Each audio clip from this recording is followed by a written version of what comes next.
Bonjour à tous. Alors cette semaine, on va faire une petite vidéo où je vais vous parler du NRLink. Alors honnêtement, c'est une vidéo que j'aurais dû vous faire il y a à peu près un an, où j'aurais dû vous présenter ce produit, le NRLink. Je l'ai reçu il y a un an.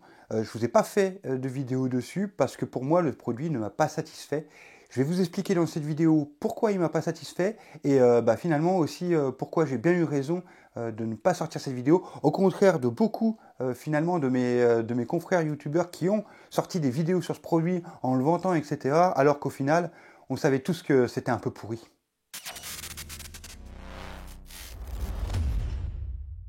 Et surtout les amis, mettez un pouce bleu, abonnez-vous, mettez un commentaire, c'est super important pour la chaîne. Merci beaucoup. Dans une première partie, je vais vous expliquer pourquoi j'ai reçu ce produit, comme je vous disais dans l'introduction, et pourquoi je ne vous en ai pas fait de vidéo il y a à peu près un an. Ça, c'est la première chose. Et puis ensuite, on va parler un petit peu de ce qui se passe pour Enerlink, parce que, comme vous le savez, pour beaucoup d'entre vous, c'est pas si tout rose que ça. Et d'ailleurs, j'en vois plusieurs qui ont envie d'en acheter. Non, n'en achetez pas, honnêtement, ça sert à rien. Toujours est-il qu'on attaque directement la première partie où je vous ai exposé mon cas personnel et pourquoi j'ai reçu ce produit. J'en ai jamais fait de test officiellement et je vous dis pourquoi. Alors, tout simplement, pourquoi? Je vais vous résumer déjà la chronologie de l'histoire. La chronologie de l'histoire, c'est que février de l'année dernière, même un peu avant, j'avais fait une vidéo sur l'EcoJoco. La vidéo sur l'EcoJoco, c'était une de mes premières vidéos. J'avais mis un titre, c'est vrai, un petit peu non, ne l'achetez pas.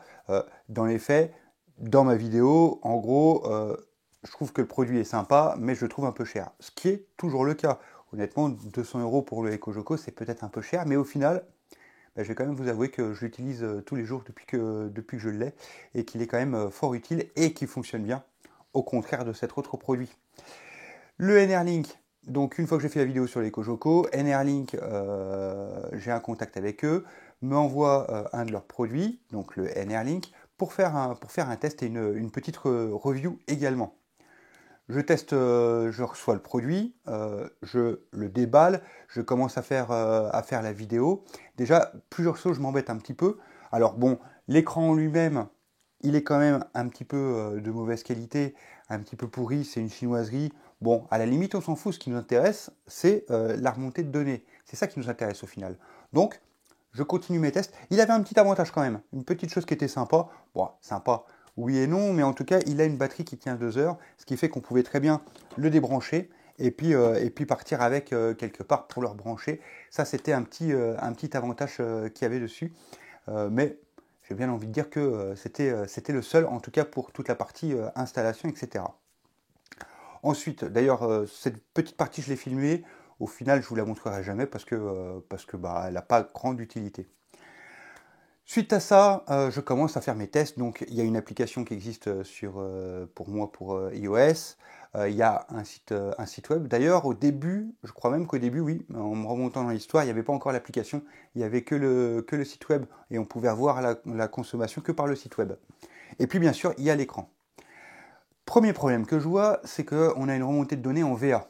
Alors, VA, c'est la remontée que nous donne le Linky si on le regarde en lui-même, sauf que les VA, c'est pas tout à fait les watts, et donc la correspondance ne se fait pas du 1 pour 1. Donc si on regarde sa consommation de VA, en fait, elle ne correspond pas aux watts. Ce qui est un peu problématique, pour moi en tout cas, je trouve, c'est-à-dire que si on a des produits de consommation en watts, comme c'est le cas avec des installations de panneaux photovoltaïques en autoconsommation ou d'autres produits, finalement, on a tout qui est en watts. Et là, on se retrouve avec une information de remontée qui est en VA. Ça va marcher de temps en temps, et d'autres fois, non, c'est complètement à côté. Donc ça, c'est la première chose qui me gênait un peu. Deuxième chose qui me gênait un peu, c'est le fait que, au final, la remontée de données, elle se faisait, mais pas très bien, en tout cas, quand on était sur l'application. Enfin, sur l'application, en premier lieu, sur le site web. Ce qui se passait, en tout cas dans mon cas, c'est que des fois, j'avais aucune remontée d'information pendant plusieurs heures. Je ne comprenais pas pourquoi, je n'avais pas de remontée d'information. Je restais toujours sur une donnée. Je me dis, il ne marche pas, ou alors j'ai pas le Wi-Fi dans la maison, alors que si mes autres produits fonctionnent, donc c'est pas ça. Et donc ça, c'était mon deuxième problème avec ce produit au moment de mes tests. Et puis le troisième, c'est que je trouvais que la stabilité. Enfin, il manquait de choses. Même l'application, elle était pas le site web n'était pas très fonctionnel. Il manquait des choses. Bon, voilà. Je suis en relation avec la personne en charge des réseaux sociaux pour Enerlink, pour la société Enerlink, une personne privée. Je lui indique tous mes petits soucis avec le produit et pourquoi je ne vais pas sortir la vidéo tout de suite, ou en tout cas pas dans l'état tant qu'il n'y a pas des mises à jour qui sont proposées, ou l'application qui sort et qui devrait être dans tous les cas beaucoup plus performante. Passe quelques mois et puis elle me donne le contact de la société et l'application sort d'ailleurs, l'application sort entre-temps. Je regarde les choses et finalement il n'y a pas d'amélioration, l'application est juste une copie conforme du site web et rien qui en ressort. J'étais vraiment déçu. Donc toujours pas de vidéo et là cette fois la personne des réseaux sociaux me dit je vais te mettre en relation avec Enerlink directement, et comme ça tu vas pouvoir remonter, et puis peut-être que ça va être intéressant pour les deux parties. Donc, je me retrouve avec une femme au téléphone, je ne me souviens plus très bien quel poste elle avait au sein, mais en tout cas elle travaillait en collaboration avec le programmeur, puisqu'apparemment il y avait un ou peut-être deux programmeurs pour le Enerlink côté français. Oui, ça on y reviendra plus tard, pour le côté français. Et donc, dans ce cas-là, je l'ai au téléphone, on discute un petit peu, je lui explique les VA. Bon, elle me dit oui, c'est comme ça, pas trop d'explications, mais on voit qu'elle noie un peu le poisson, donc bon, ils n'arrivent pas à faire autrement. Et l'autre chose, sur le fait qu'on a une remontée de données qui des fois n'apparaît pas, on cherche un petit peu pour se rendre compte qu'au final, en fait, si les panneaux photovoltaïques produisaient de la consommation, et en fait, si j'étais en surconsommation au niveau de la maison, tout simplement, il ne faisait aucune remontée, donc ça s'arrêtait à la dernière remontée avant que les panneaux produisent. Donc en général, en été, ma journée sur le Enerlink, ça donnait qu'à partir de 8-9 heures, j'avais une remontée, jusqu'à 8-9 heures, j'avais une remontée, et puis ensuite, après, j'avais plus de remontée, puisque j'avais une consommation solaire qui était correcte, et puis le soir, vers 17-18 heures, je commençais à retrouver une information sur le toujours par l'application ou le site web, hein, pas sur le produit directement. Ça, c'est la chose. De là, je dis que c'est quand même un petit souci. Et là, elle me dit une chose qui m'a un petit peu choqué à ce moment-là. C'est qu'elle me dit, ouais, mais enfin bon, de toute façon, le site web ou l'application, c'est secondaire. Nous, notre produit, il est fait pour être dans la maison et pour être lu dans la maison. L'application et le site web, c'est un bonus de consultation, mais nous, c'est pas notre fer de lance. Le fer de lance, c'est le petit produit. Ouais, mais personnellement, je suis pas tout à fait d'accord, parce que l'avantage de ce produit-là, ok, on a l'écran, mais on n'est pas arrivé sur l'écran. L'intérêt, c'est aussi de pouvoir prendre son téléphone et de pouvoir regarder l'information dessus. Donc là, je me suis dit, on noie le poisson, ça fonctionne pas tout à fait correctement, ils n'arrivent pas à solutionner les choses, ou peut-être ils les cherchent pas parce que leur but, c'est peut-être de vendre simplement le produit. Donc, finalement, j'ai jamais sorti la vidéo sur le Enerlink, et il n'a jamais évolué depuis ce moment-là. Et donc on en est resté là. Et puis on arrive en octobre de 2024. Et là, je reçois le mail de Gabriel. Gabriel qui m'a envoyé un mail directement qui est un des followers, pour me dire, dis donc, tu as vu, Enerlink est en train de fermer.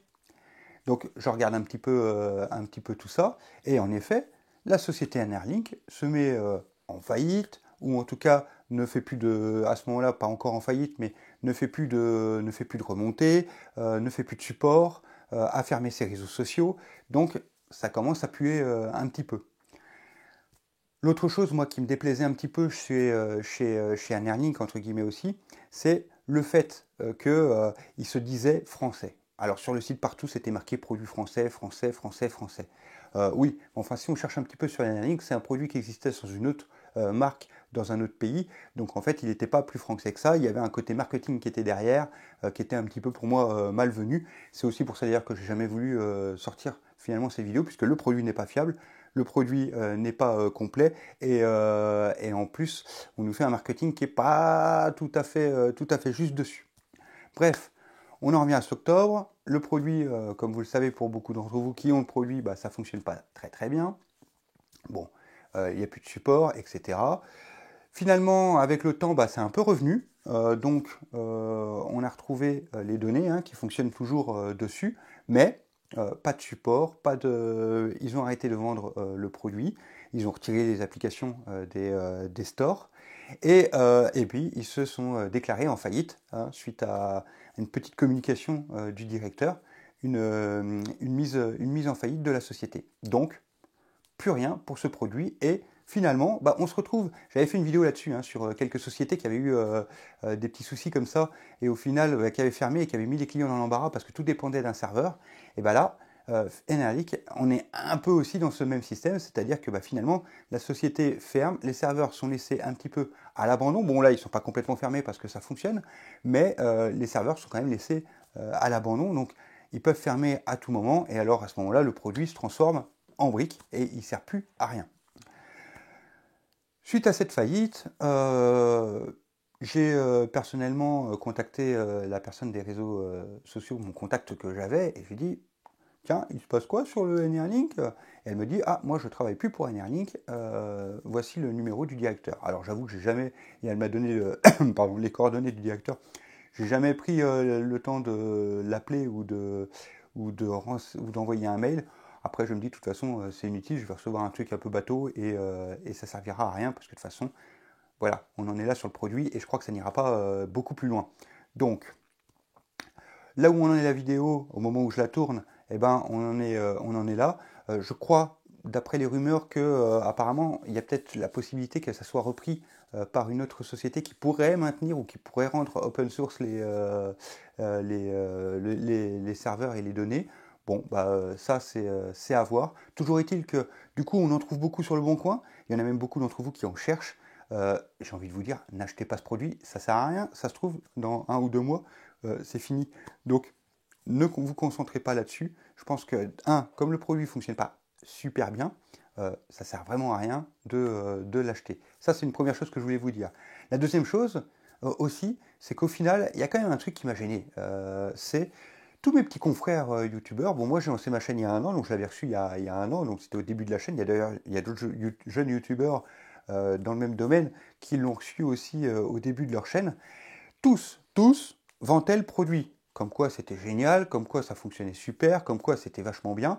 Euh, Personnellement, j'ai rien dit et je suis resté dans mon coin à ce niveau-là, mais moi, j'étais pas du tout d'accord avec ce fonctionnement. Donc, je fais des placements de produits, je reçois des produits, je vous les présente. Je vous encourage jamais à les acheter, c'est toujours, je vous fais une présentation, c'est à vous de voir si vous intéresse ou pas et si vous voulez l'acheter, mais je vous forcerai jamais à l'acheter. Il y a des produits comme le Enerlink que j'ai reçu où mon test personnel ne se passe pas bien, où j'ai pas ce qui me convient ou ce qui me permet de vous proposer en toute confiance, et ces vidéos-là, je ne les fais pas. Et ces produits-là, je ne les fais pas. Et finalement, ces produits, ils restent dans le carton. Et tant pis, je les ai reçus. Je n'ai jamais sorti de vidéo. Et c'est tout. Et là, c'était le cas de ce Enerlink, qui est quand même un produit qui a été vanté par énormément de monde. Et là, j'avoue que je suis un peu déçu. Et finalement, perso, je suis un peu fier d'avoir quand même tenu sur ce produit et d'avoir tenu ma ligne et de ne pas vous avoir fait de vidéo dessus. Parce que finalement, ça aurait été personnellement une erreur, même si je suis sûr que le fait que tous les autres vous aient fait des vidéos et vous les vendez, finalement ça passe à la trappe. Mais je suis vraiment personnellement très déçu par ces comportements et c'est pas du tout comme ça. Alors je sais que des fois je reçois des commentaires en disant oui, tu as vendu des mains aux marques, etc. Ouais, moi je suis un petit peu fier parce que j'ai des exemples pour vous montrer que je suis pas tout à fait un commercial. Bref, toujours est-il que ce produit, pour moi, vous ne devez pas l'acheter et il faut le laisser tomber et l'oublier. L'autre chose aussi, c'est que du coup, on va se faire une petite conclusion. Souvent on fait des conclusions dans les vidéos. On va se faire une petite conclusion. Alors bien sûr, on va pouvoir revoir dans le futur ce que ça donne. Peut-être qu'on refera une vidéo un peu plus tard pour voir ce que devient, ou on fera une petite update de voir ce que devient le Enerlink dans le temps qui vient. D'ailleurs, peut-être qu'au moment où je sors la vidéo, il y a déjà eu des petites évolutions. Toujours est-il que sur cette petite conclusion dont je vous parlais, finalement, on va en revenir à l'EcoJoco. L'EcoJoco, finalement, ouais, il est un peu cher, mais purée, qu'est-ce qu'il est pratique, qu'est-ce qu'il est bien. Alors oui, je sais tout de suite, Il y en a beaucoup qui vont dire, oui, avec Home Assistant, on peut avoir des petits capteurs qu'on branche directement dans le compteur électrique et pour une dizaine d'euros, on a une remontée et ça fonctionne très bien. Oui, c'est vrai. On a aussi d'autres solutions comme les Shelly et autres choses. Mais personnellement, j'ai un Shelly, j'ai une autre solution peu chère que je ne vous ai jamais présentée et au final, ben, je suis quand même toujours en train de regarder les Kojoko et c'est lui que j'utilise le plus fréquemment. Alors oui, c'est une petite somme au départ, mais finalement, on a tellement un bel espace, l'application est bien faite, les remontées, les graphiques sont très bien, chose que j'aime pas beaucoup dans les Shelly par exemple, mais ici, on a vraiment un beau tableau. En plus, pour être en contact avec eux de temps en temps, ils sont vraiment super agréables et super gentils. Et là, pour le coup, on a un vrai produit qui est développé et qui est français et avec des gens qui bossent derrière. C'est peut-être pour ça aussi qu'il a finalement ce prix-là. Toujours est-il que bah, la conclusion, c'est que j'en suis super content et que le Kojoko, eh ben, il va rester longtemps là, alors que lui, le petit Enerlink, bah là, il est là, mais il est juste là comme ça. Rien n'a en tiré. Voilà, ben je crois qu'on a fait un petit peu le tour de ce que je voulais vous dire. Je vous raconte un petit peu mon expérience personnelle finalement au niveau de ce NR-Link, parce que je trouvais ça intéressant. Parce que quand Gabriel m'a envoyé ce mail où me disant que la société allait fermer, etc., je me suis dit, purée quand même, j'ai vraiment bien fait de ne pas faire cette vidéo. Et même si tout est oublié très rapidement. Hein. Vous avez oublié sûrement tous les tests Enerlink qui vous l'ont vanté il y a 1 ou 2 ans. Et finalement, je suis très content de jamais vous avoir fait cette vidéo parce que je peux dire que je suis droit dans mes bottes